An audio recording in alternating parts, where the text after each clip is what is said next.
Welcome to I Can't with Dr. T, a place where we share in discussions, affirmations, and learning moments. You can reach us on social media at Dr. T Medley. That's at DrTmedley on Facebook, Instagram, Twitter, and TikTok. You can reach us on the web at www.drtmedley.com or by email at info@drtmedley.com. That's info@drtmedley.com. Welcome to the show.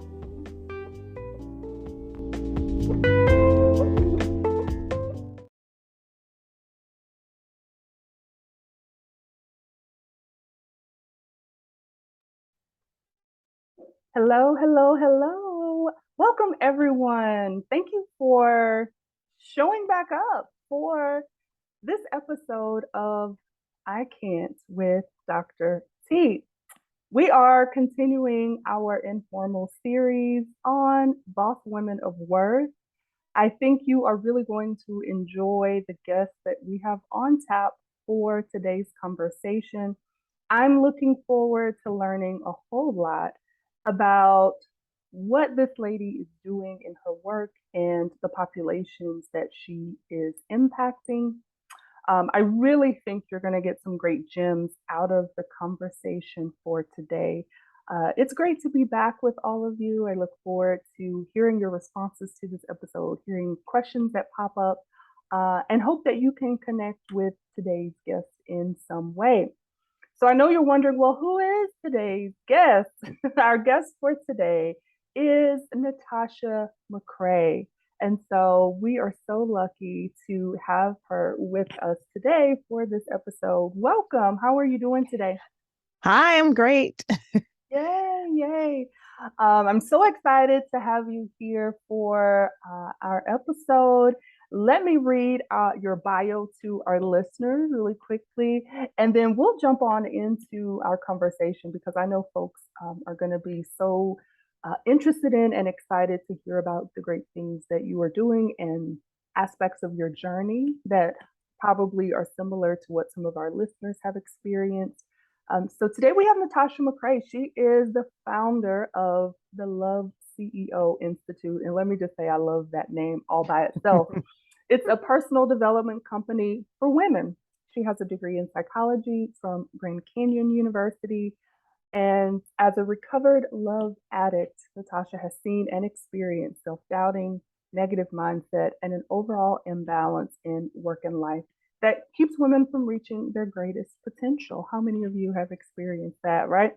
Through the development of her one-woman show, Evolution of a Love Addict, several years of counseling, and serial entrepreneurship, Natasha has turned her life around and elevated herself from love addict to love CEO. That is so awesome. And we're going to hear some things about that journey during our conversation today. And, let me just say, I think life is all about timing. It's all about certain people crossing paths. And one of the things that has come up in the last few episodes for this season is, my attempt to be more intentional about connecting with folks with similar energies, right? And so it was so interesting that your PR agent reached out to me. And initially, I thought her email was spam. And so I just kind of ignored it. I was like, I don't know who this is. And then I got another email. I was like, okay, let me check this out. So I actually read the email. Then I was like, well, let me actually look and see if this is a real website, right? So I went to your website and I was like, wait a minute, hold up. Like, this is somebody I She's might real. know, right? This is a real person. This is spam. And so, I just think that fate has had its hands here. Again, in looking at the populations that you and I serve, even small things like our connection to Grand Canyon. I was a graduate professor there for a hot minute at Grand Canyon. Wow. So, right, just little small things that connect people. They say, there's these 3 degrees of separation. So, all of that to say, welcome, welcome. Again, I am so interested in learning all about what brought you to this place to become the Love CEO. I'm Uh, excited to be here. I love your titles. It's all beautiful. I'm like, it's synergy. right, yeah, definitely the synergy. So, introduce yourself to the folks who are listening. Tell us, who is Natasha McCrea and what's the Love CEO Institute? Because I know they're just itching to hear the same way I was itching to learn more about it. Yeah, I am a multi-passionate woman who believes in finding pleasure in life. And it's oftentimes as women, a lot of us are multi-passionate, and society has made us think that that's a problem. And so now I lean into that wholeheartedly, unapologetically. And being an recovering love addict, they say you're always an addict, a recovering love addict. I found that my interest in love went real deep once I decided to heal. And I've been married. I was married and divorced twice by the age of 30. And I decided I needed to go figure out what was going on because the common denominator was me. Mm. And yeah, and it wasn't fun. And so I ended up going on a healing journey, and being an actress, I also was in the process of writing my one woman show. And when I wrote my one woman show, I decided when I perform it, I'm going to do Q&A after the show. And I thought people were going to ask questions about how did you write this this long show? How did you perform on stage by yourself for an hour? How did you get a director? But the questions that came in were, how do you heal again? How do you forgive people after they've hurt you? How do you forgive yourself? How do you start dating again after divorce? How do you forgive your family? And it turned into group therapy. And with my background in psychology, as well as my whole purpose and mission in life is to encourage and empower women through all forms of media, I decided to start Love CEO Institute because I was getting emails in the evenings, and I would write these long emails back to individuals about what I did for my healing and the recommending books and you name it. And so what I ended up doing was creating a program. My very first program was called Loving Yourself to Love. And Mm. I created that program, and that came directly out of my one woman show. And that's where Love CEO Institute came from. And my background was being an executive assistant to C-level executives. And CEOs navigate a lot different than employees. Yes.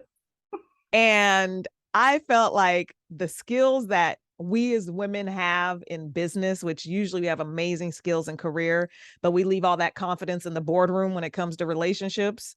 And so, yeah, that part. Mm-hmm. And so I felt that if I could infuse both left brain and right brain knowledge of love into my teachings, we would grasp them a little bit better. I know that I did. And so that's where Love CEO Institute came from. Ooh, that is so interesting. I love that idea of infusing left brain and right brain concepts Yeah. because, people blame women all the time for being too emotional and not being rational enough, which, I don't necessarily buy into all of that. But I do think Yeah. that we can, because of gender roles, we can often get into a particular mindset. Yes. And, I think healthy relationships require a, um, a more comprehensive approach, right? To being able to understand yourself, but also being Mm-hmm. able to understand your partner, right? And how to create the best relationship possible for the two of you, because that's going to look Yeah. different for every couple. Yeah.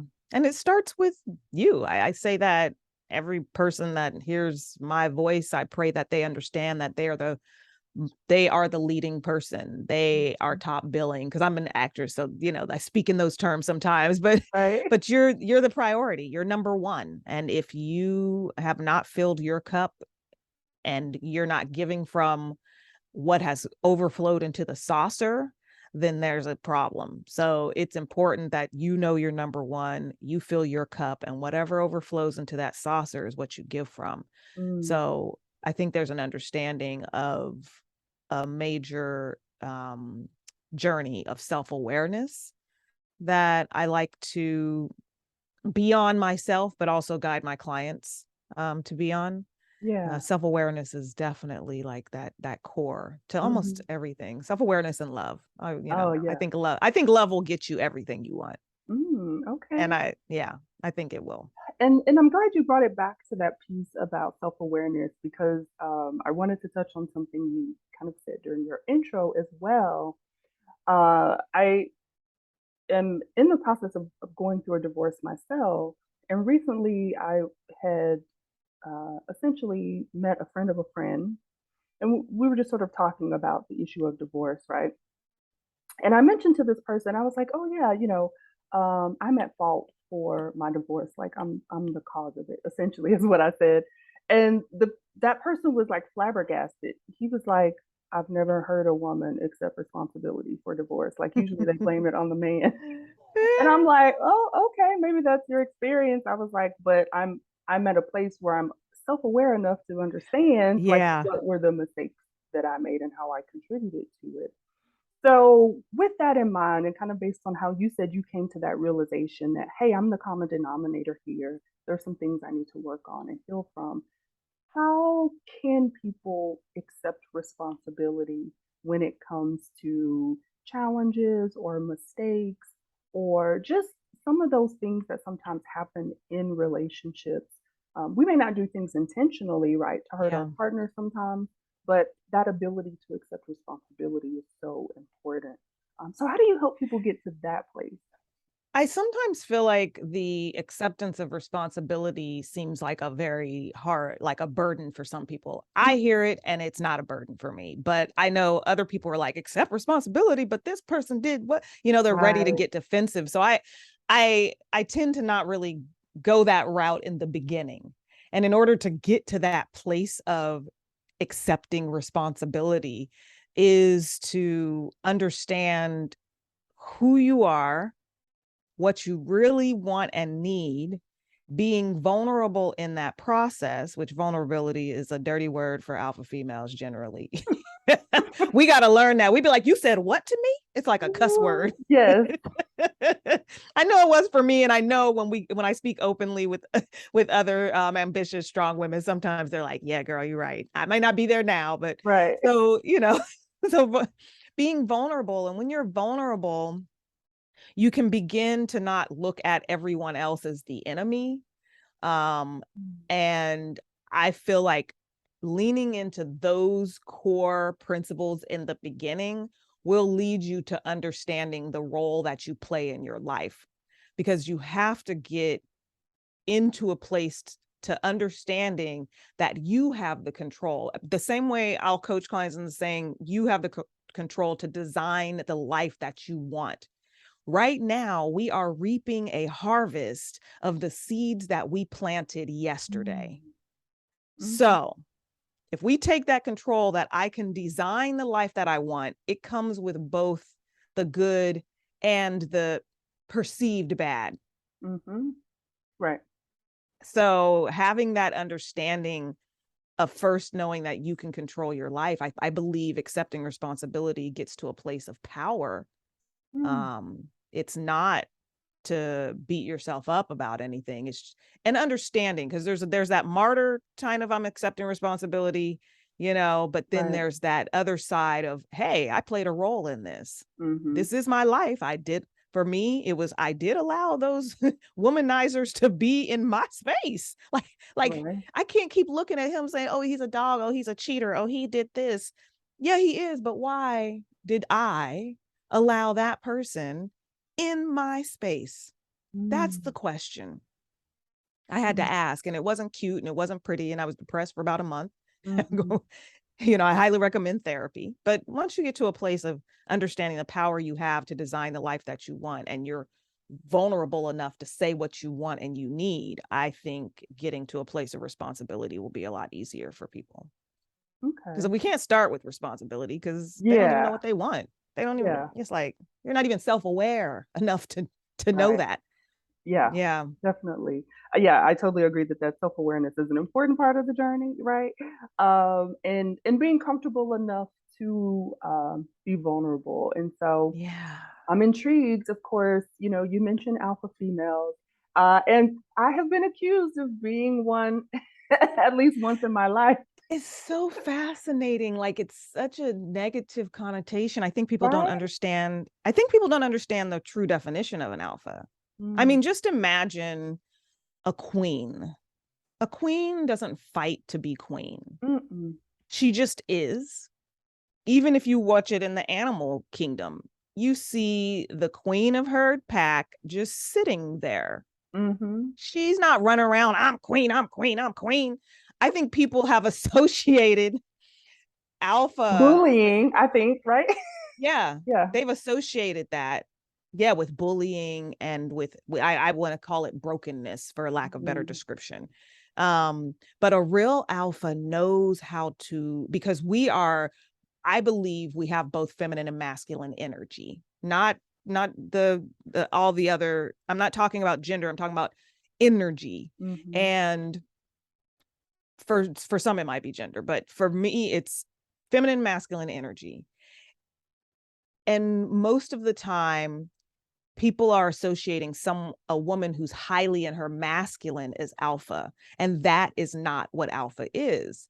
Mm, Alpha is understanding your worth, your power, knowing how to harmonize both the feminine and masculine in you, mm, because I can be all alpha but put me in a room with a lot of alpha women, I'm gonna, because I like to rest and I understand my alpha, I will let the other ones lead. I'm like, go right ahead, honey, and I will support you. So I go right. beta quick, so I know how to slide up and down that scale, Mm, because there's this defensive alpha and then there's unapologetic alpha. And unapologetic walks in a room and just attracts people. mm, People are like, what does she have what is she drinking, I want some of that. right. Both men and women see her when she walks in a room. Mm, She's not walking in a room demanding attention. She's not walking in a room not spreading the love. right. So it's very interesting. That's a whole nother level to try and re-educate the world on what they consider alpha Yeah. or not. But yeah, people want to, as you said, accuse us of being alpha, and it's like, what are you talking about? Do you even know the real definition of that? And yes, Right. I am, but do you Right. know the definition of that, and Are why are we you are we saying it? using the same terms here? Are we talking about Yeah. the same thing, right? So I'm glad you gave us that definition to clarify for all the people out there who have this, Yeah. caricature of what the alpha female is, Mm-hmm. who see it as, oh, this aggressive woman who doesn't respect anybody, and really understanding the strength, right, and the benefit that comes with having an alpha female in the room and on your Yeah. team, right? Supporting Yeah. you. And I think similarly, because, I'm very passionate about LGBTQ allyship. And I Yes, think me too. one of those pieces is if people understood masculine and feminine energies better, Yep. we we wouldn't be so stereotypical, right, and homophobic when it comes to Yes. gender differences, because we would really understand the way those energies work, Oh as my God, I opposed learned. to, right, Yeah. having such a binary view of the world and how we move through it. Yeah, I learned so much from my kid. My kid is non-binary, and the history I learned from my child. I mean, it Mm, was unbelievable, the history um of that topic. And it's important that it's recognized, because yeah. we are here, here to stay, and it all goes back to love. And I think love is definitely understanding. Mm, yeah. Awesome. I love that whole conversation about, balancing those energies out. And um, I think, for a lot of successful women, high achieving women, particularly those, I was raised in the Black church in the South, right? And so this idea of shining and being grand, being who you are, it was always covered by this humility thing, right? Like, oh, as a woman, Yeah. you've got to have all this humility. You shouldn't boast. You shouldn't brag. And it's like, well, how Mm-hmm. do I balance that out? And I think it's a part of that same conversation as Yeah. learning to balance one's energies and how that's supposed to work. Because I think we get so many messages that are either or, when Mm-hmm. really, right, Yeah. isn't very much either or. most Preach on it, things, Dr. T. Preach on most it. things are not. So I'm glad you It's a clarified another piece for us, for our audience, so that we can really yeah. how And it it's a works. learning. It's a Yeah, learning because I think sometimes people might, I've run into people all the time. They're like, oh, I can't be like you. I was like, girl, practice. Don't, and one, I don't want you to be like me. Let's talk about that. right, But it's a learning. It's practice. It's trying it on and seeing what feels good to you. And you're like, oh, mhm, maybe that doesn't feel good for me. And tweaking it and sliding it up and down the scale. And yeah, because it's not always natural. And like you said, if you have that background of being told humility, don't shine, then it's not going to be a natural way for you to go. And you already have those mind maps that you've created. So that's an easy way to live. But it's like, let's create some new mind maps. It might be a little clunky at first, but try it on and see what works for you. right. Yeah, try it on. I was talking to a graduate student earlier this morning, who's looking to network with other uh, therapists of color. Just saying, I just want to have some connections as I build my career. Mm-hmm. And I was kind of having a similar conversation with her about, you may feel right now that you want to specialize or work in a particular area, but it shouldn't stay that way throughout your whole career. Like, if you're continually learning and growing, those things that you're passionate about may change, they may shift, right? You may adapt Mm-hmm. some things because you as a person are growing and changing. Yeah. That's to be expected. And I think that's what a lot of folks run into in relationships is, over time you and your partner are both hopefully Yes. learning and growing and changing, but we're not adapting. We're still Yeah. trying to have the same relationship we had when we first met back in our 20s or whenever it was that folks got together. And it's like, Mm-hmm.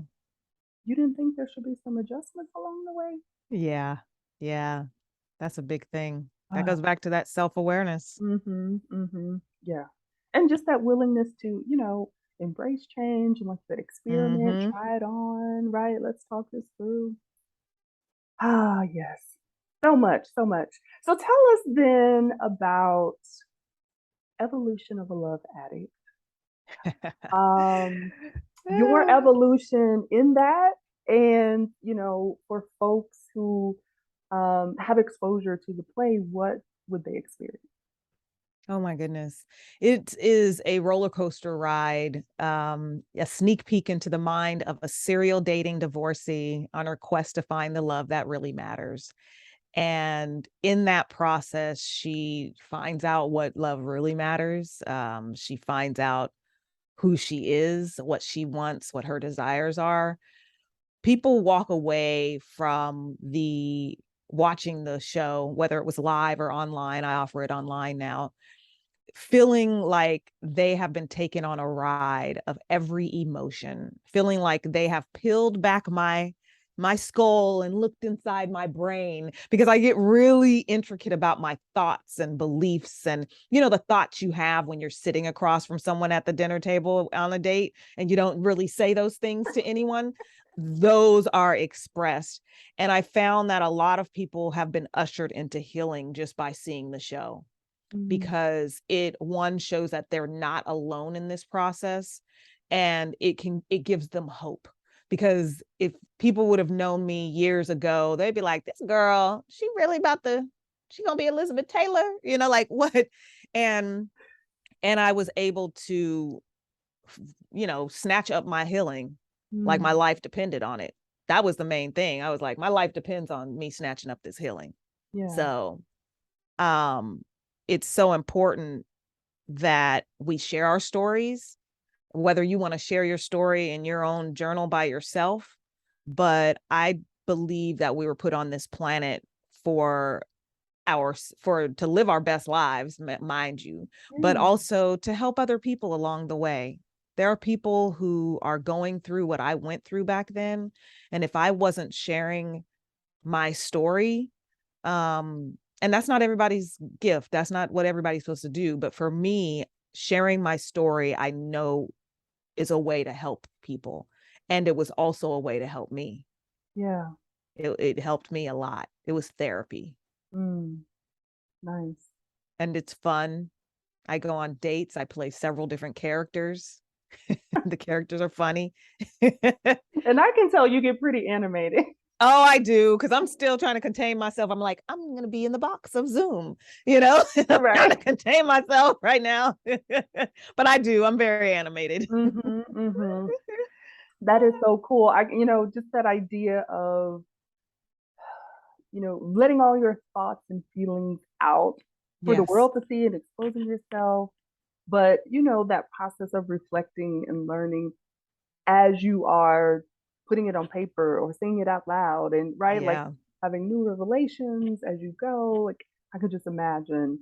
It was therapy. And my Yeah. husband now saw it. He saw it before we started dating. I was like, you saw all that. Uh-oh. And he's You still for mad. real? And he still stepped. I was like, that's he a king. Like, Right. if he still stepped, he was so in like his grounded alpha, just chill. But he's so chill, not typical, just he doesn't fight to be king. My husband he's just king. Yeah. Like he's not fight. It's so interesting. So that was one of the main things that attracted me to him. But he did see my show. And I remember on the first date, I was like, so you saw my show? What'd you think of it? Right. And I think he said something about, I thought the show was great. He's like, I know a lot more about you. And that was about it. I was like, okay. Huh. And it's true. If he saw this, I mean, it was very, it was autobiographical. Yeah. It was real.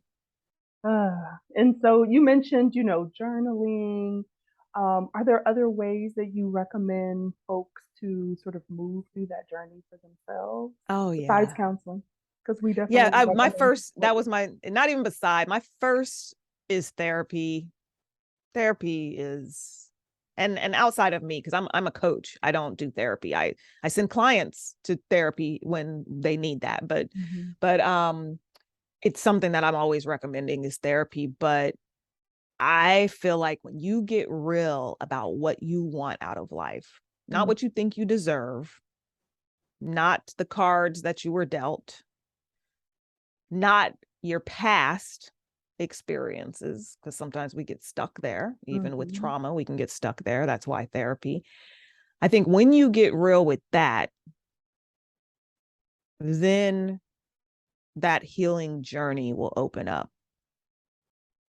Because you can't keep lying to yourself. You can't keep lying to yourself saying, oh yeah, I love this job, when you really want to be out doing something else. Ooh, yeah. You can't. It's, you can, but it's going to be painful. And eventually it's going to show up. Yeah, it's going to be painful.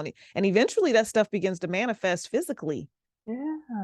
Right. Yeah, physically. And we cannot compartmentalize. I think sometimes we think we can compartmentalize. Oh, I'm going to be doing this over here with my career and this with the kids, and this area sucks. It's going to bleed into other areas. It's just hands down. That's what happens.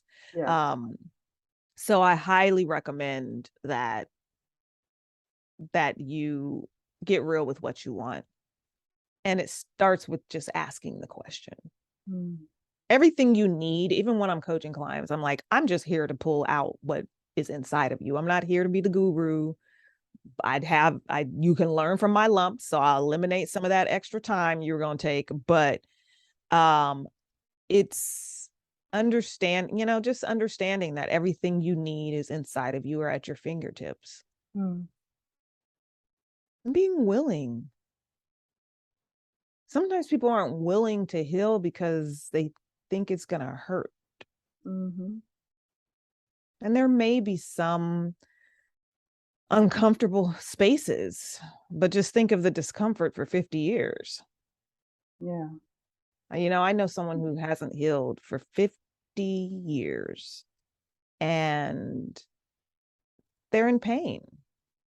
It's manifested in their body. Right. So if you can take some discomfort for a few months, couple of months. For me, it was about 6 weeks. And then I was like, oh, I'm over this. I was like, come through, healing, come through. That's all it took.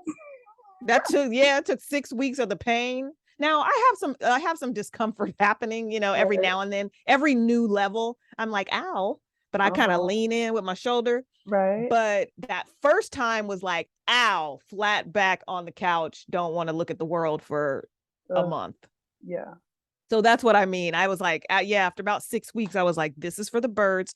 Tell me about that healing stuff. Right. Give me some of that. Yeah. What do I got to do? I need to write in a journal. Okay, I'm writing in a journal. Right. I need to listen to this class. Okay, I need to show up to my group. Yeah, all right, I'm there. What else I need?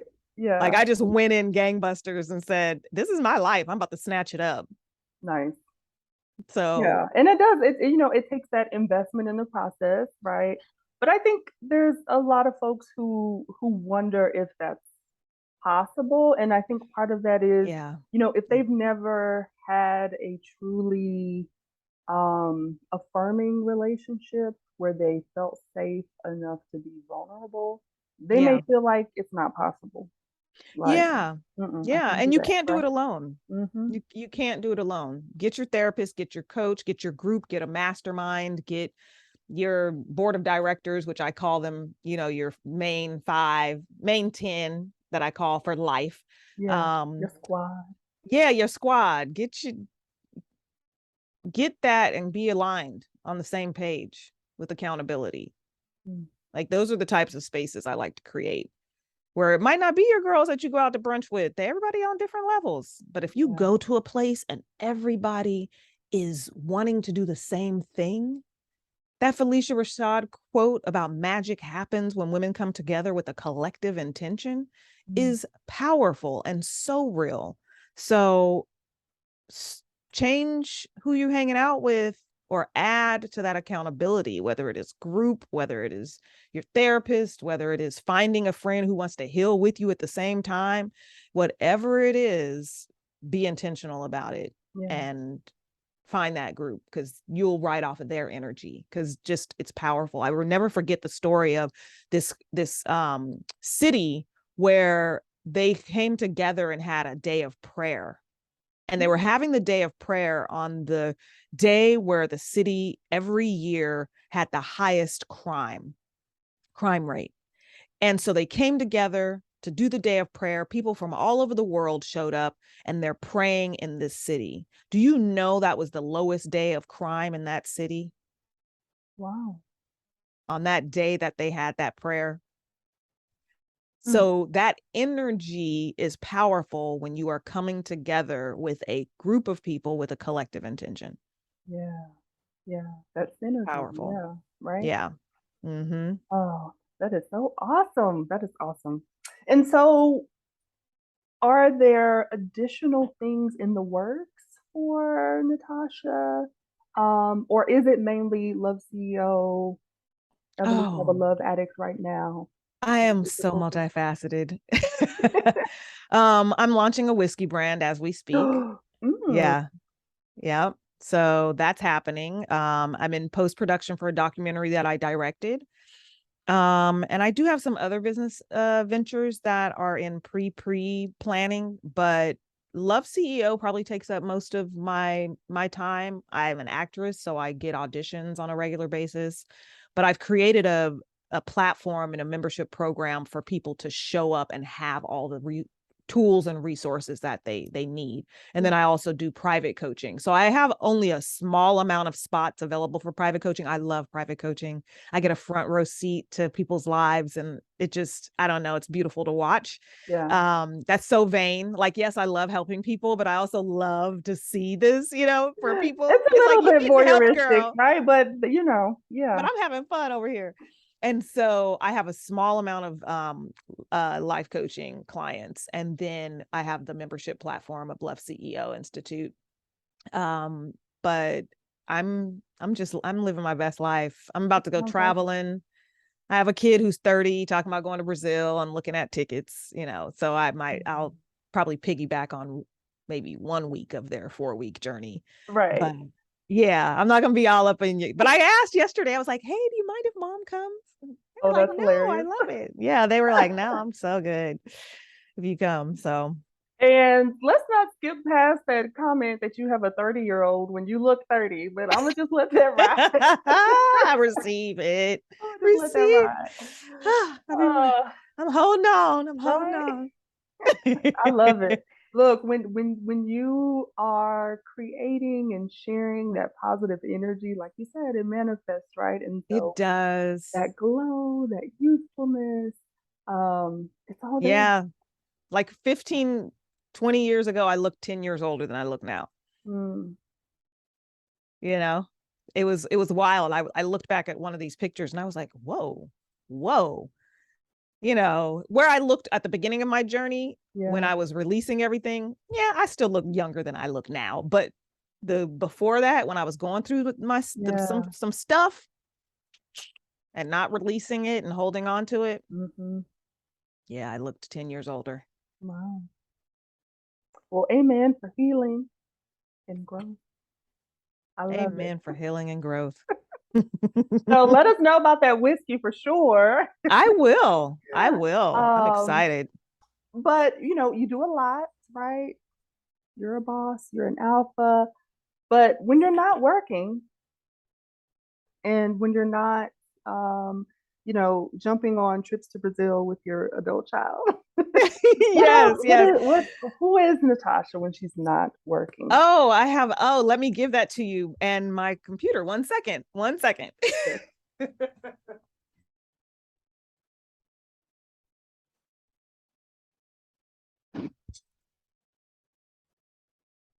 Okay, so when I'm not working, I am an advocate for self-care. Self-care is one of the biggest forms of self-love.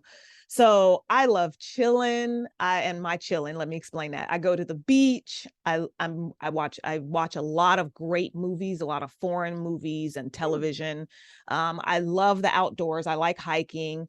I am an advocate for facials and I give myself skincare facials. I mean, like 6-step facials all the time.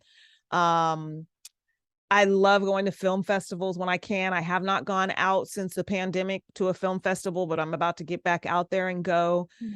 I truly believe, traveling is huge. Mhm. Photography Okay. is a big deal for me.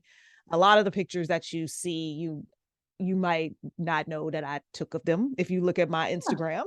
Most of them I Okay. took, or I set it up and posed it for Uh-huh. my husband. I was like, right there, babe, just take that. Um, I I I like I like life. Mm. And my objective is to find the things that bring me pleasure. So there's things that maybe, I haven't done yet. I'm a foodie. I love great food. Yeah. Um, I could go on. I love it The all. Yes. beach. The beach is the like one of my go-tos. It cleanses my Mm. spirit all the time. Um, yeah, I'm into pleasure. Things that Yeah. give me pleasure, I'm into that because life is meant to be enjoyed. I Yeah. think that there will be challenges in life and there will be some things that you might be a little uncomfortable about, but I don't believe that grinding should be a lifestyle. Yeah. Like I don't believe in the rise and grind lifestyle. I believe in awaken and flow lifestyle.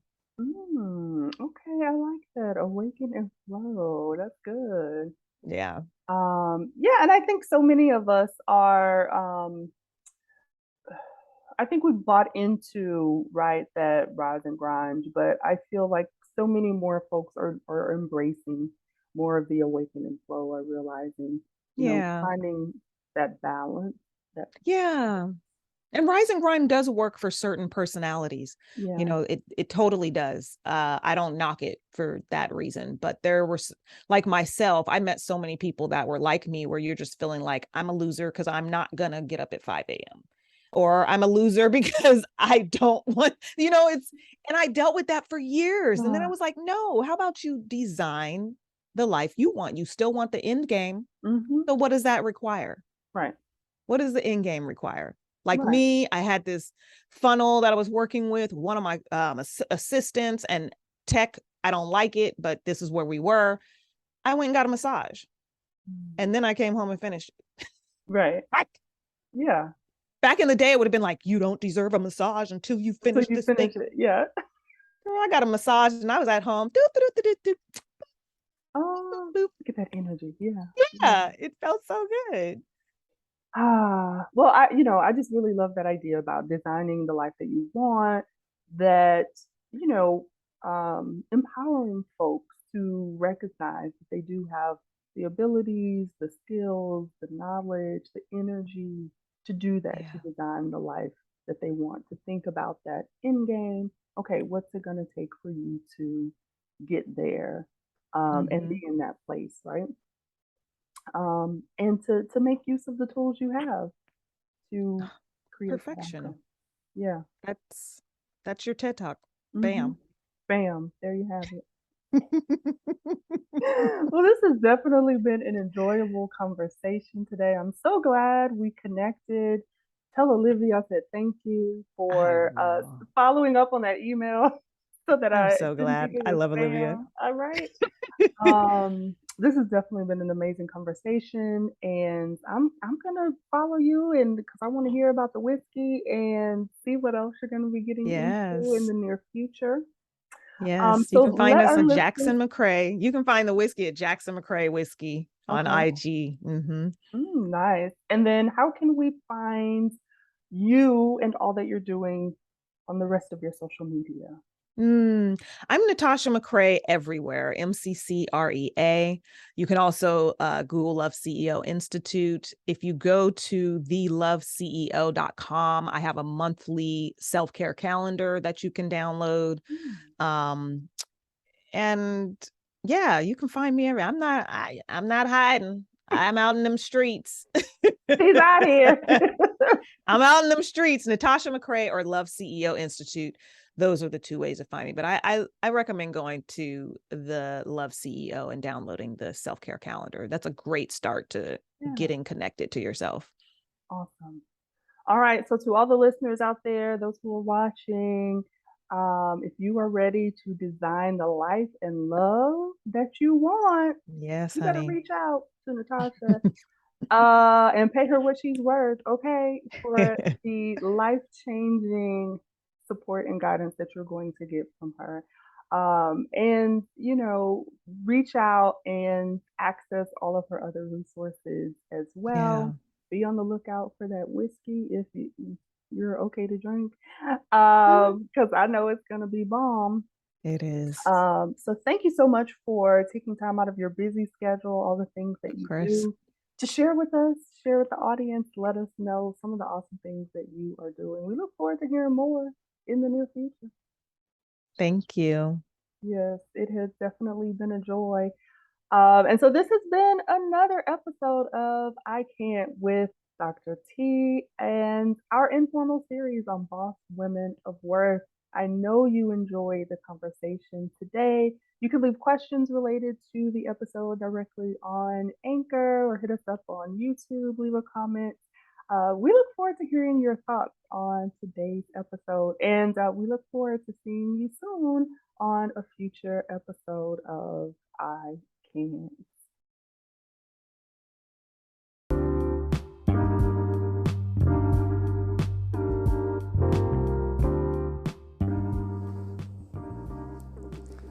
Thank you for listening to the show. This has been I Can't with Dr. T. Don't forget to reach out to us on your preferred social media platform at Dr. T Medley on all platforms, Facebook, Instagram, Twitter, and TikTok, on the web, drtmedley.com, or by email, info@drtmedley.com. Be sure to let us know what topics you'd like to hear and what you'd like to talk about on future episodes. Until next time, make it a great day.